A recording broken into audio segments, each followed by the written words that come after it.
The Great Hall of the Galactic Council was silent.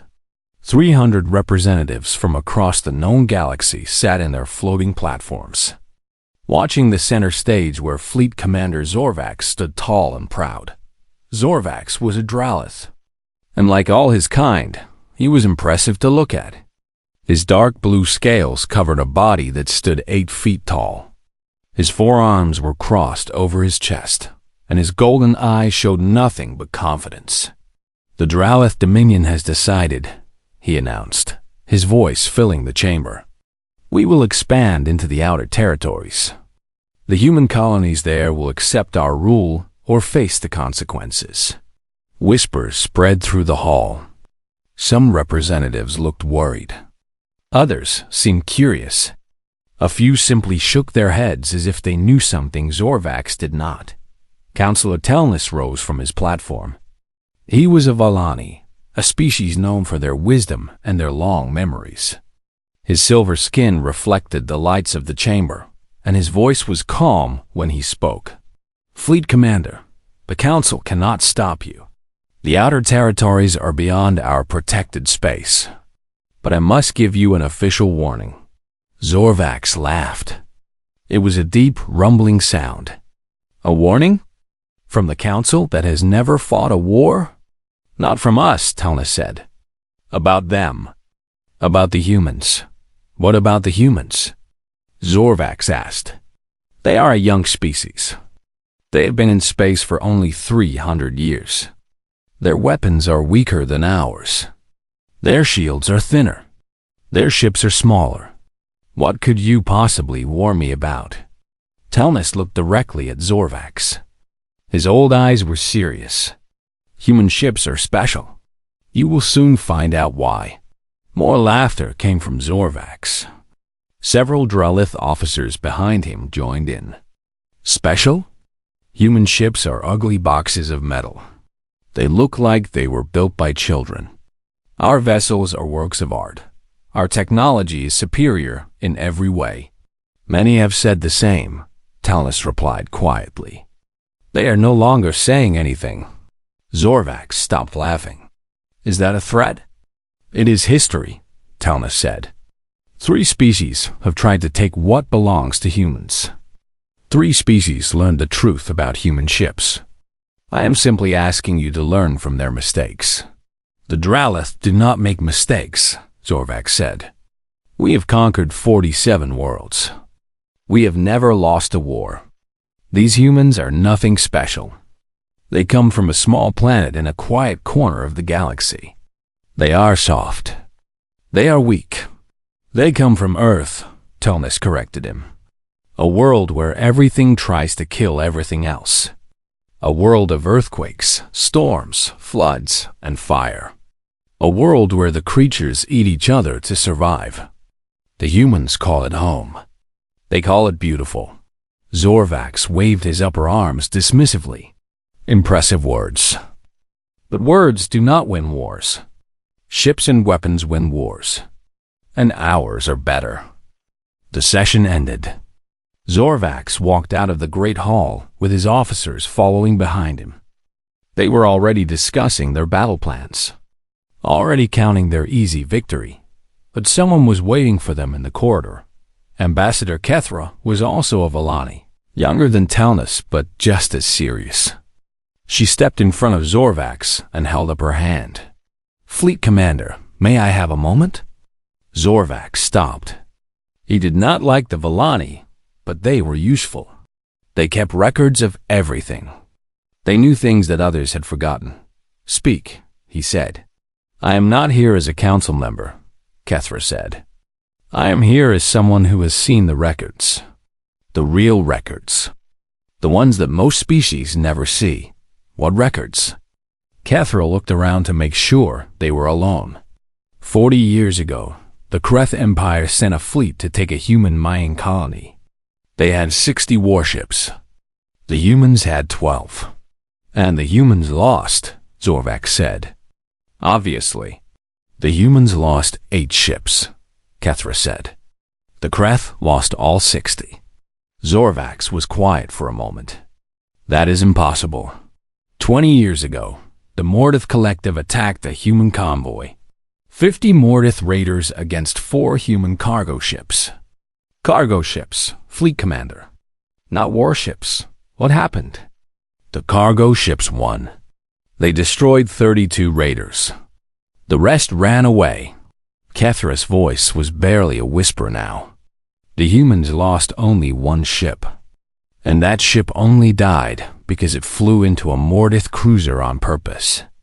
The crew chose to die rather than let the enemy escape. Zorvax felt something cold in his chest, but he pushed it away. These are stories. Tales told by weak species to frighten children. I have seen the censored data, Kethra said. I have watched the recordings.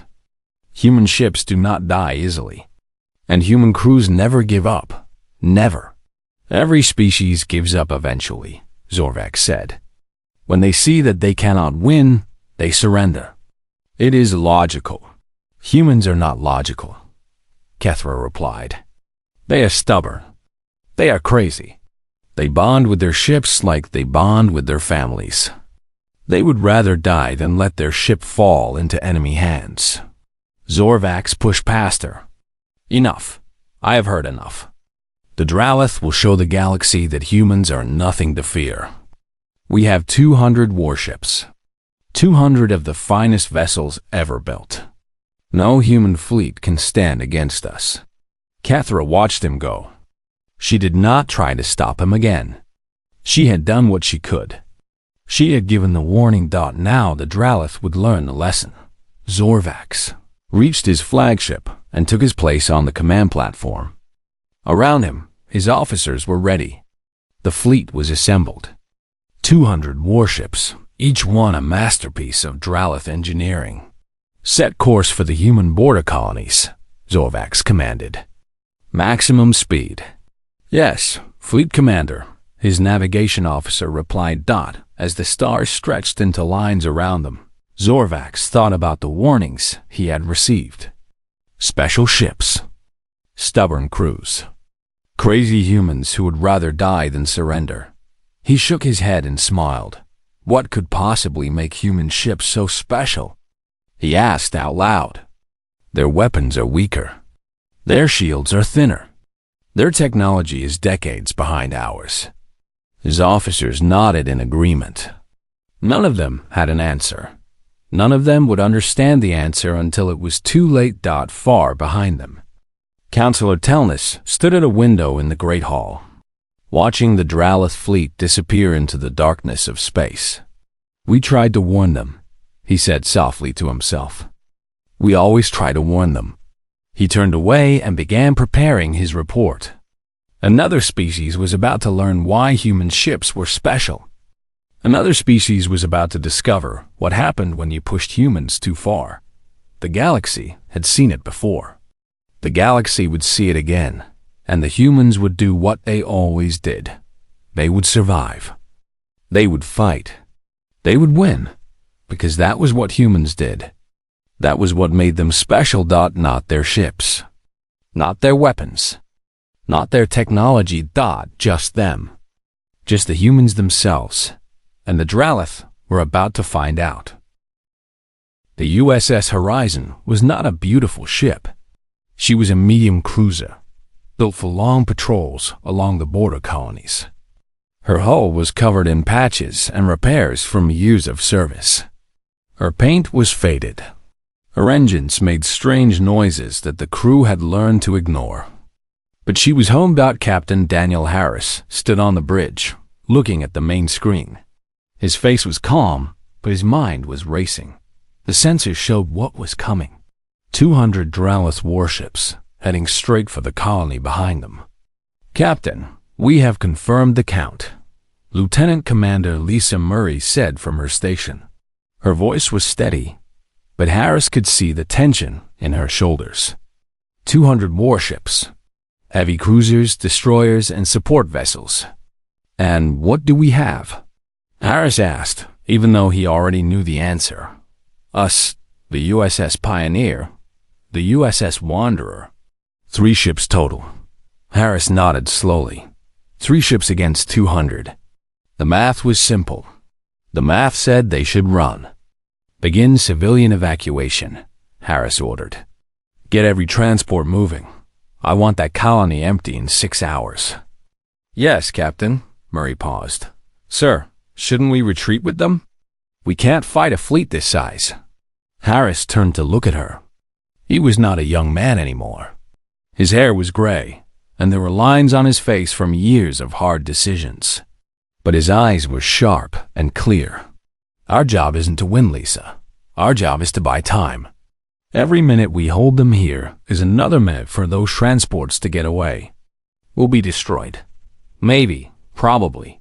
Harris almost smiled, but we'll make them work for it. Down in engineering, Chief Engineer Marcus Cole was already preparing. He was a big man with thick arms and grease-stained hands. He knew the horizon better than anyone. He knew every wire, every pipe, every system that kept her alive. Listen up, he told his team. When the shooting starts, things are going to break. Systems are going to fail. Our job is to keep this ship fighting no matter what. If main power goes down, we switch to backup. If backup goes down, we switch to emergency.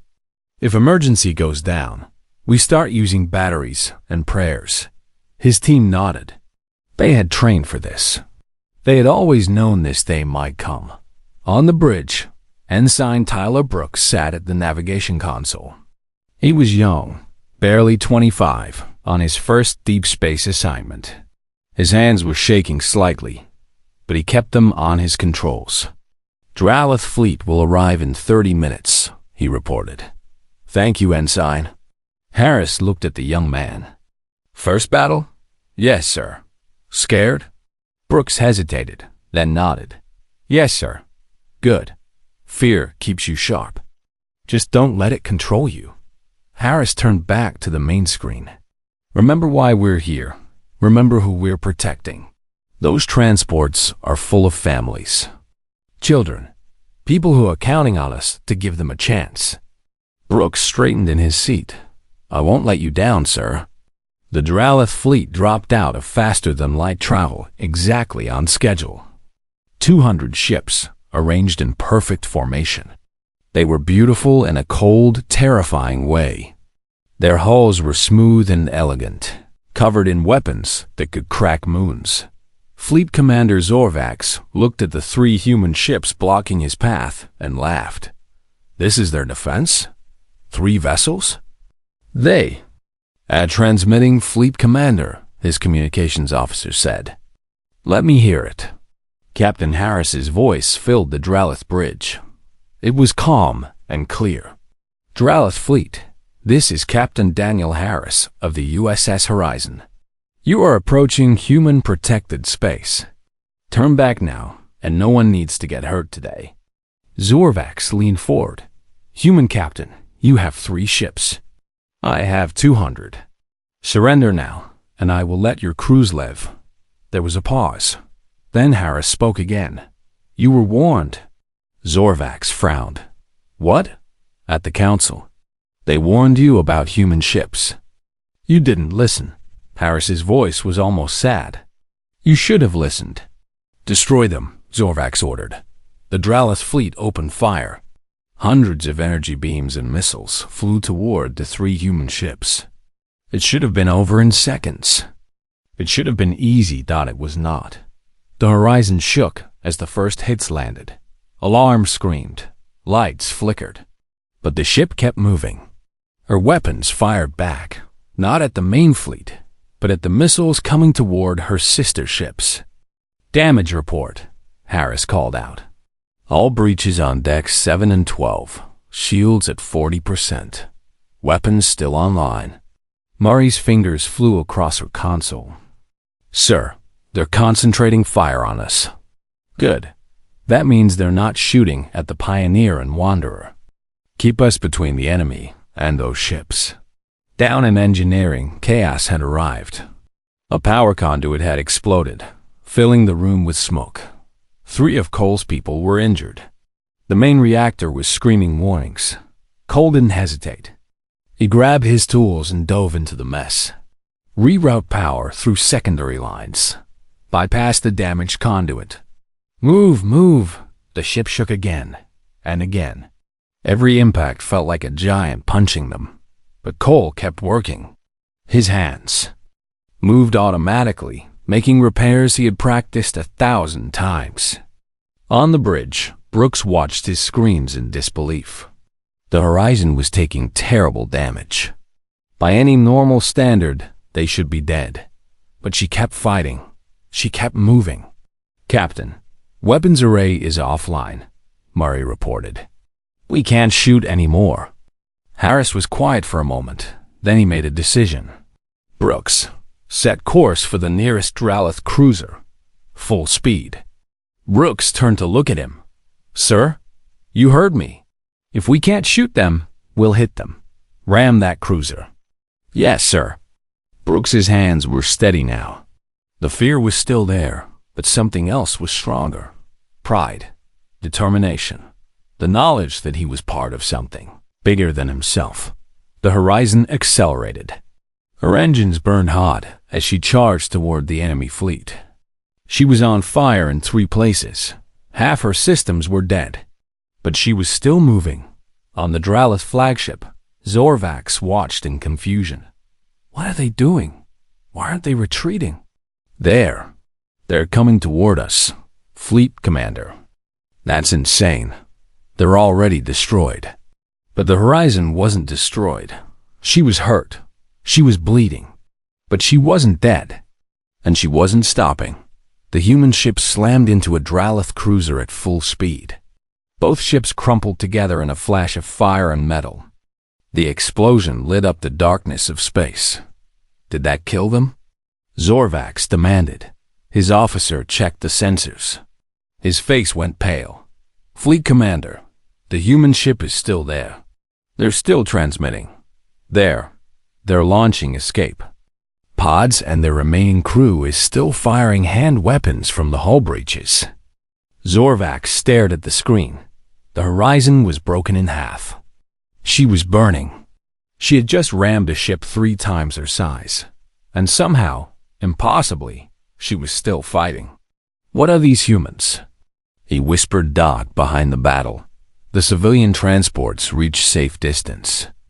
They jumped to faster than light speed and disappeared. The colony was saved. Captain Harris sat in his damaged chair, blood running down his face from a cut on his forehead. His ship was dying around him, but he smiled. "Mission accomplished," he said softly. "We gave them enough time." Murray looked at him. "Sir, we're receiving a transmission. Human fleet incoming." Admiral Vance with 40 ships. Harris laughed. It hurt, but he laughed anyway. "The cavalry's coming. All hands, prepare for rescue operations." He looked at his broken ship and his brave crew. "You did good, Horizon. You did real good." The reinforcements dropped out of faster-than-light travel. 40 human ships, fresh and ready for battle. Admiral Patricia Vance's voice broadcast across all channels. "Dralith Fleet, this is Admiral Vance of the Human Defense Force. You had your warning. Now you get your lesson." The real battle was about to begin. Fleet Commander Zorvax paced across his bridge, his golden eyes burning with confusion and anger. Nothing was making sense. Nothing was going according to plan. "Explain this to me," he growled at his tactical officers.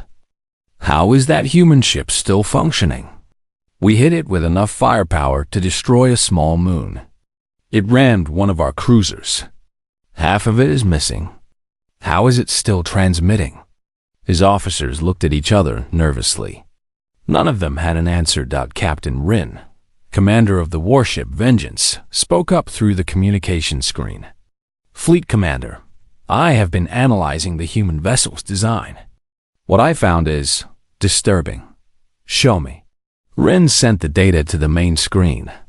It showed a diagram of the Horizon, highlighting her internal systems. "Their ships have redundant systems," Rin explained. "This is normal. We have redundant systems too. But the humans, they have redundant systems for their redundant systems. and then backup systems for those, and then emergency systems for the backups.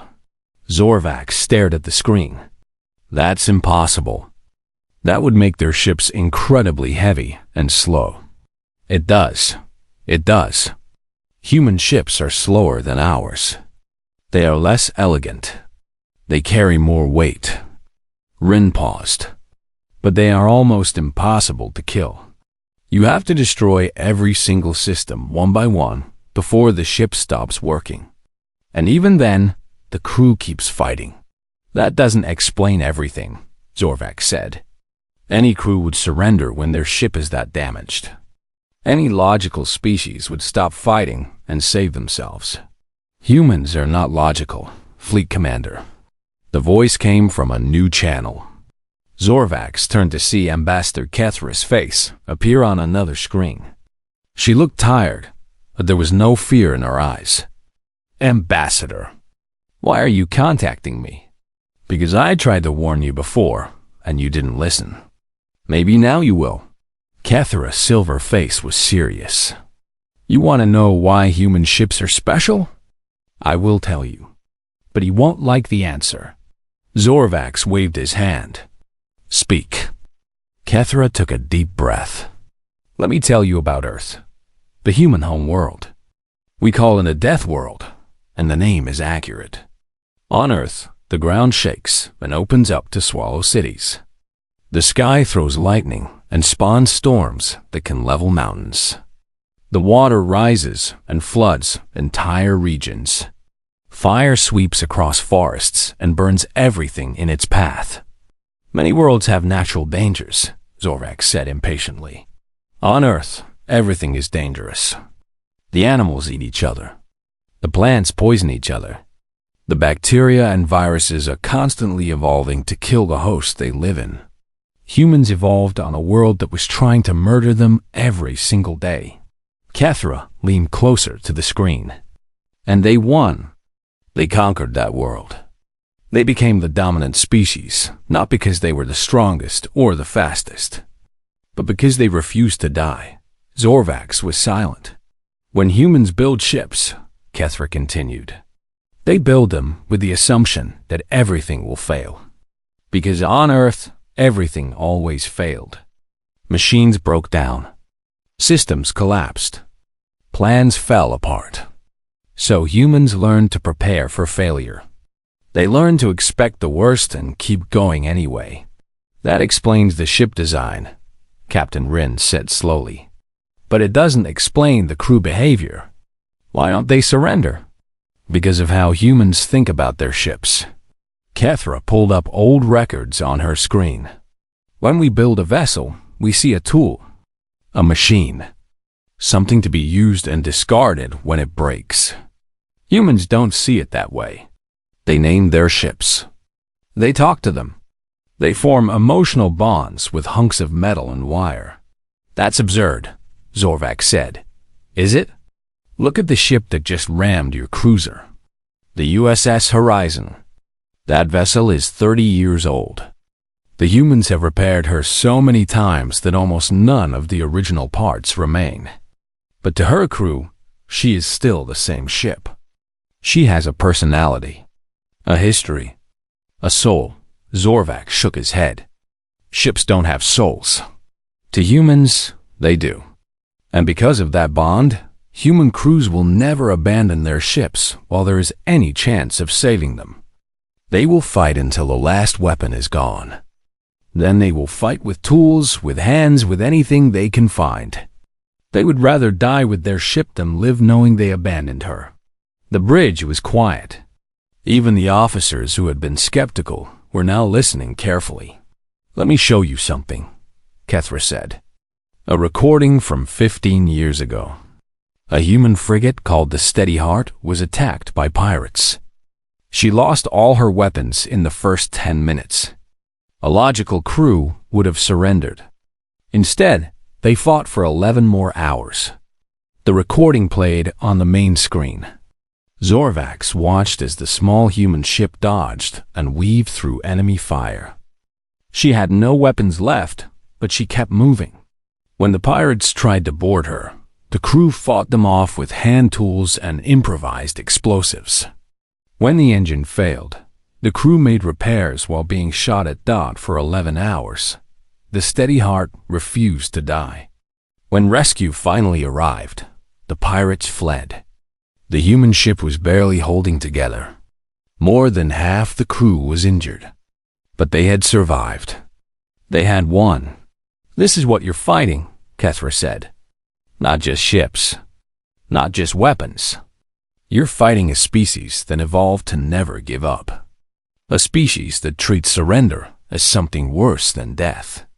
A species that will burn their own ships rather than let the enemy take them." Zorvax's communications officer interrupted. "Fleet Commander, the human reinforcements are moving into attack formation. 40 ships. We still outnumber them 5-1, Zorvax said, but his voice had lost some of its confidence. "Numbers don't matter against humans," Kethra replied. "I've seen the records. I've studied their history. They have won battles they should have lost 100 times over. Not because of superior technology, not because of better tactics, because they simply refuse to accept defeat." Admiral Vance's voice came through on the open channel. "Dralith Fleet, this is your final warning.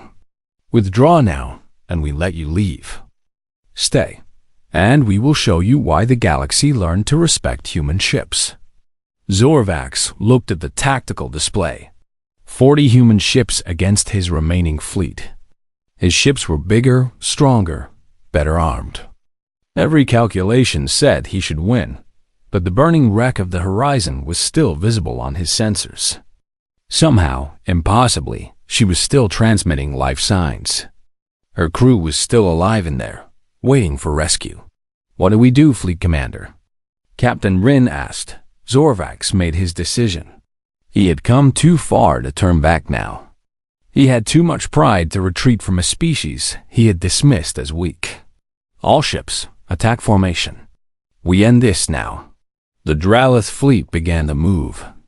The human fleet moved to meet them and on the broken remains of the horizon, Chief Engineer Marcus Cole finished rerouting the last power line. Against all odds, against all logic, he had managed to restore partial weapons. "Bridge, this is engineering. We have one gun back online." Captain Harris's voice came back, weak but determined. "One gun is enough. Get us back in this fight." The zombie ship known as the Horizon turned toward the enemy fleet. She was broken. She was burning. Half her crew was wounded, but she wasn't done yet. The real lesson was about to begin. The battle began with fire and light. Admiral Vance stood on the bridge of her flagship, the USS Defiance, watching her fleet move into position. 40 ships against nearly 200. The numbers looked bad. But Vance had been fighting for 30 years.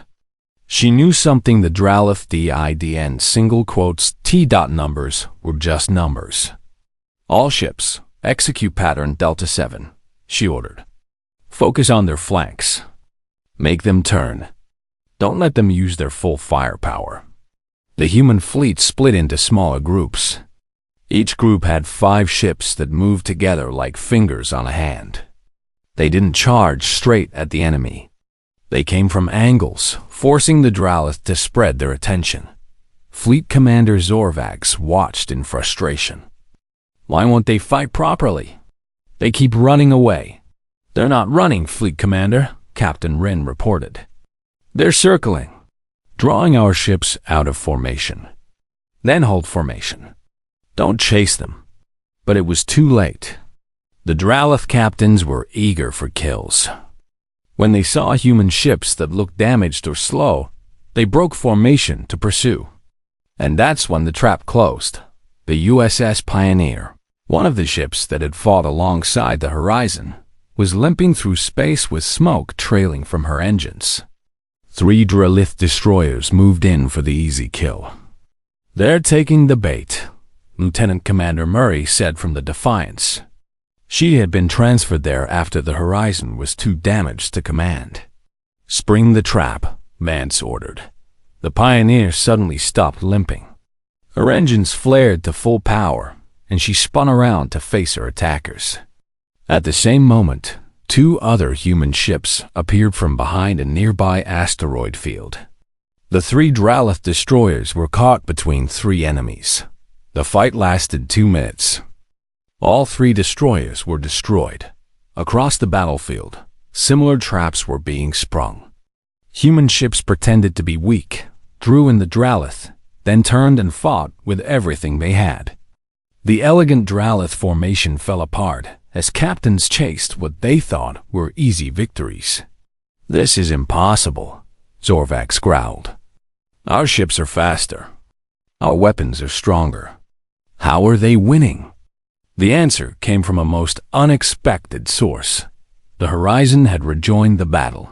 Chief Engineer Cole had performed miracles in that broken ship. He had sealed hull breaches with emergency foam. He had rerouted power through circuits that should have been dead. He had brought one weapons array back online by connecting it to backup batteries from the escape pods. Captain Harris sat in a chair that wasn't even bolted to the floor anymore. His bridge was half destroyed. Most of his screens were broken, but he could still see. He could still give orders. "One gun," he said. "Let's make it count. Brooks, find me a target." Ensign Tyler Brooks had grown up a lot in the last few hours. The scared young officer was gone. In his place was someone harder, someone who had seen the worst and kept going. "I have one, Captain. Dralith cruiser, designation Delta 7. She's damaged from a previous engagement. Engines are slow. Take us in." The Horizon moved through the debris field like a ghost. She was so damaged that the Dralith sensors barely registered her as a threat. Just another piece of wreckage floating in space until she opened fire. The single working gun on the Horizon hit the Dralith cruiser's engine section. Once, twice, 3 times. The cruiser's engines exploded, leaving her dead in space. "Target disabled," Brooks reported, a fierce grin on his face. "Find another one," Harris said. "We're not done yet." On the Dralith flagship, Zorvax received report after report of losses. Ships that should have been winning were being destroyed. Ships that should have been safe were being ambushed. And worst of all, the human ships that he had already destroyed kept coming back. "Fleet Commander, the human ship we rammed earlier is firing on our vessels." "That's impossible. That ship is in pieces." "She's still shooting, sir." "One gun, but she's still shooting." Zorvax stared at his tactical display. The Horizon was marked as destroyed. All the data said she should be dead. But there she was, moving through his fleet, picking off damaged ships with her single working weapon. What does it take to kill these humans? He whispered. He was starting to understand. It wasn't about the ships. It wasn't about the weapons or the technology or the tactics. It was about the people inside those ships. People who refused to give up. People who kept fighting long after any reasonable species would have surrendered. Admiral Vance pressed her advantage. "All ships, push forward. They're breaking. Don't let them regroup." The human fleet surged ahead. They were taking damage too. Ships were hurt. Crews were dying. But they kept moving. They kept fighting. A human frigate named the Swift Justice took a direct hit to her main reactor. The ship began to lose power. Any normal crew would have abandoned ship. Instead, they vented the damaged section to space, killing the fire, and kept fighting with emergency power. A destroyer named the Iron Promise lost her captain when the bridge was hit. The first officer took command without hesitation. When she was killed too, a junior lieutenant stepped up. The ship never stopped shooting. The USS Wanderer, sister ship to the Horizon, was surrounded by 4 Dralith cruisers. Her captain, a woman named Grace Kim, looked at her options and made a decision. "All hands, brace for ramming speed." The Wanderer accelerated toward the biggest cruiser. But she didn't aim for the center of the ship. She aimed for the weapons array. The impact destroyed both her bow and the cruiser's main guns. Then she backed away, wounded but alive, and continued fighting with her remaining weapons. Zorvax watched the Wanderer survive what should have been a suicide run. He watched the swift justice fight on emergency power. He watched the Iron Promise change commanders twice without missing a beat, and he finally understood. "These humans," he said slowly. "They're insane." "Fleet Commander?" Captain Rin asked. "They don't fight like us. They don't think like us." Zorvax's voice was filled with something he had never felt before. Respect. Fear. "We fight to win. They fight to never lose. There's a difference." "Your orders, sir?" Zorvax looked at the numbers. He had started with 200 ships. He was down to 120. The humans had lost only 12 ships, and half of those were still functioning at some level. If he continued the battle, he might win. But the cost would be enormous. And for what? A few colonies that weren't even that valuable? "All ships," Zorvax said, the words tasting like ashes in his mouth. "Full retreat. Fall back to Drala space." "Sir?" Rin was shocked. "We're retreating?" "We're not retreating. We're learning."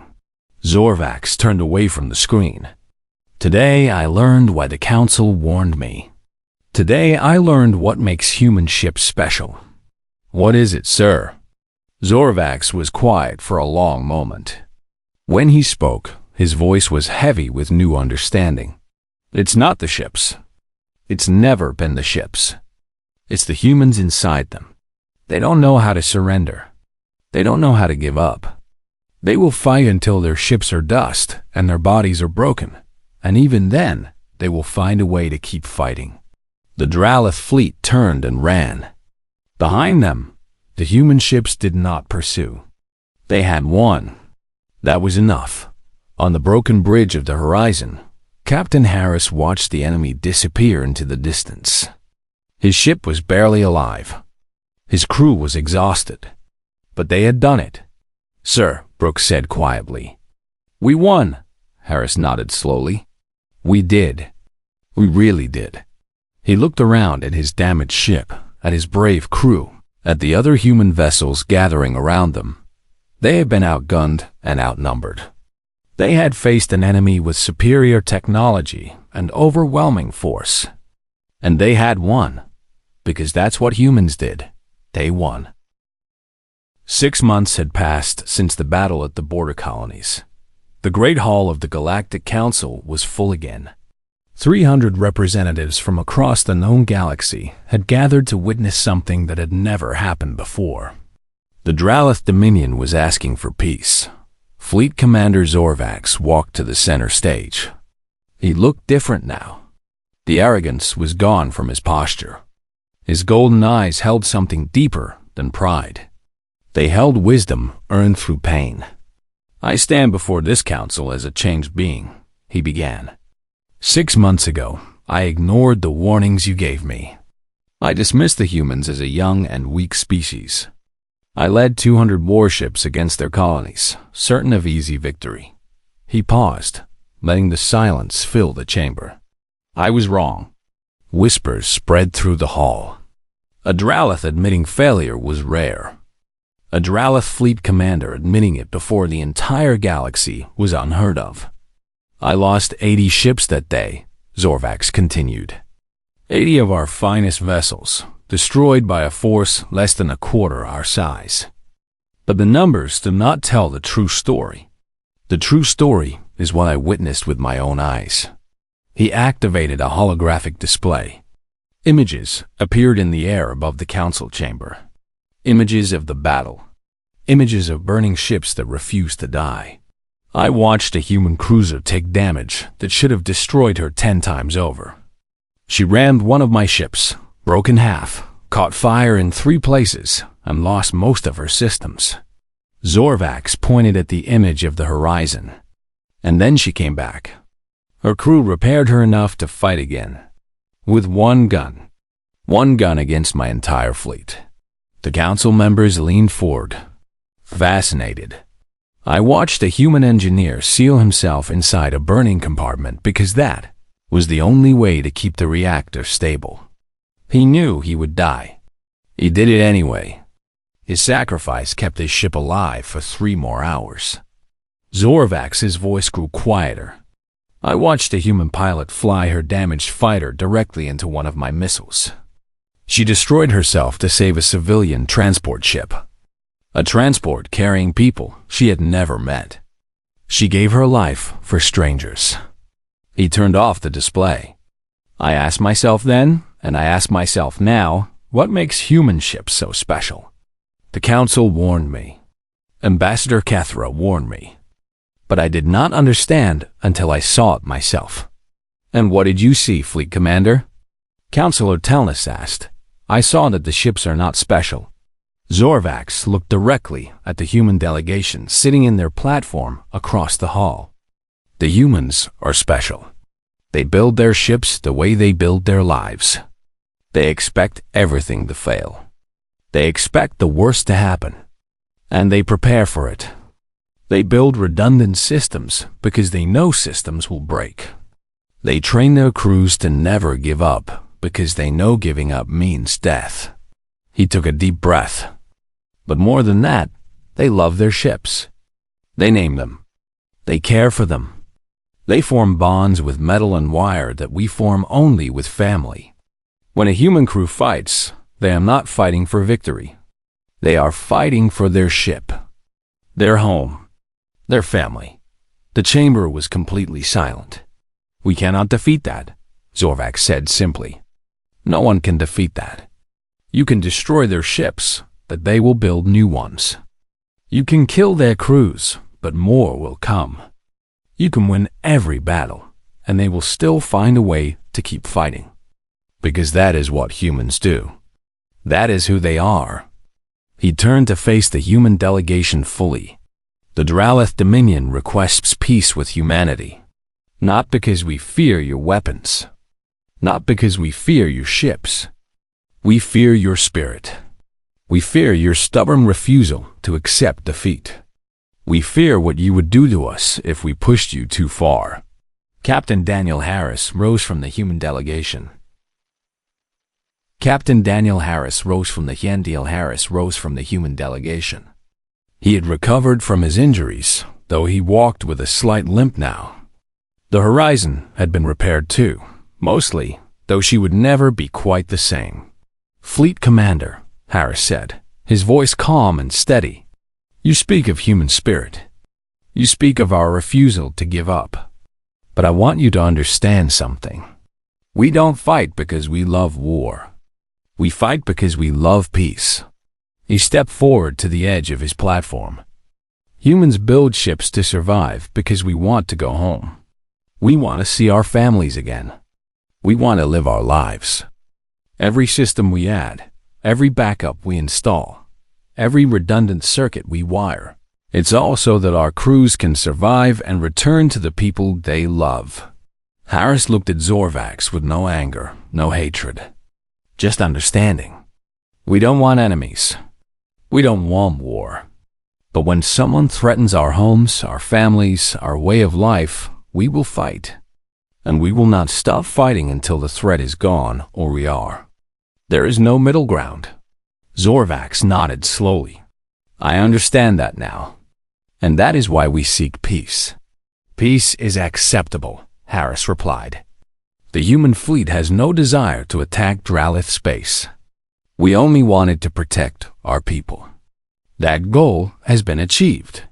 Counselor Talnis stood up from his position. His silver face was calm, but there was satisfaction in his eyes. The Council recognizes the peace agreement between the Dralith Dominion and the Human Federation. Let it be recorded that this day, 2 species chose understanding over conflict. Ambassador Kethra also rose. The Villani would like to make an additional motion. In recognition of their actions during this conflict, and their demonstrated commitment to peace and protection, we nominate the Human Federation for a permanent seat on the Galactic Council. Murmurs filled the chamber. A permanent seat was the highest honor the council could give. It meant that humanity would have a voice in galactic affairs forever. Is there any objection? Telnus asked. No one spoke. Not even the species who had once dismissed humans as primitive and young. Not after what they had witnessed. Not after what Zorvax had testified. Then the motion passes. Humanity is hereby granted a permanent seat on the Galactic Council. The human delegation erupted in quiet celebration. Admiral Vance, who had come to witness the proceedings, shook hands with Captain Harris. Lieutenant Commander Murray wiped tears from her eyes. Even Chief Engineer Cole, who rarely showed emotion, was smiling. Later, after the formal session ended, Zorvax approached Harris privately. "Captain, may I ask you something?" "Of course." "Your ship, the Horizon." "She was destroyed. Broken beyond repair. Yet I hear she flies again." Harris smiled. "She does. Took 3 months in the shipyard, but she's back. New hull, new systems, new everything. But she's still the Horizon. How can she be the same ship if every part is new?" Harris thought about the question. Because she's not just parts. She's memories. She's history. She's the crew who served on her and the battles she survived. As long as we remember her, as long as we keep her name alive, she's the same ship. Zorvax shook his head slowly. "I will never fully understand humans." "That's okay," Harris said. "Most of the time, we don't fully understand ourselves." They stood together for a moment, two former enemies who had found something like respect for each other. "Fleet Commander," Harris said, "I hope we never have to fight again." "As do I, Captain." "As do I." Outside the Great Hall, the stars shone bright and cold. Somewhere among them, the rebuilt USS Horizon was preparing for her next mission. Her crew was aboard. Her engines were running. Her systems were ready. She wasn't beautiful. She never had been. She was patched and scarred and worn. But she was home to her crew. She was family. And that was what made her special. That was what made all human ships special. Not the technology. Not the weapons. Not the redundant systems or the backup power or the emergency protocols. Just the humans inside them. The stubborn, crazy, wonderful humans who refused to give up. Who refused to surrender. Who would fight until the end of everything for the people they loved and the ships they called home. Counselor, Telnus watched the human delegation leave the Great Hall. He turned to Ambassador Kethra and smiled. "We tried to warn them," he said. Kethra laughed softly. "We always try to warn them. They never listen. Perhaps next time they will. Perhaps." Kethra looked up at the stars. "But somehow, I think there will always be someone who looks at the humans and sees only a young species with weak ships and inferior technology. Someone who thinks they can win easily. And what happens then? Then they learn the lesson. The same lesson the Dralith learned. The same lesson everyone learns eventually." Telnus nodded. "Never underestimate humans. Never underestimate humans," Kethra agreed. "Because human ships are special. And now the galaxy knows why." The stars kept shining. The human ships kept flying. And somewhere in the vast darkness of space, a species that had evolved on a death world continued to do what they had always done. They survived. They adapted. They refused to give up, and they won.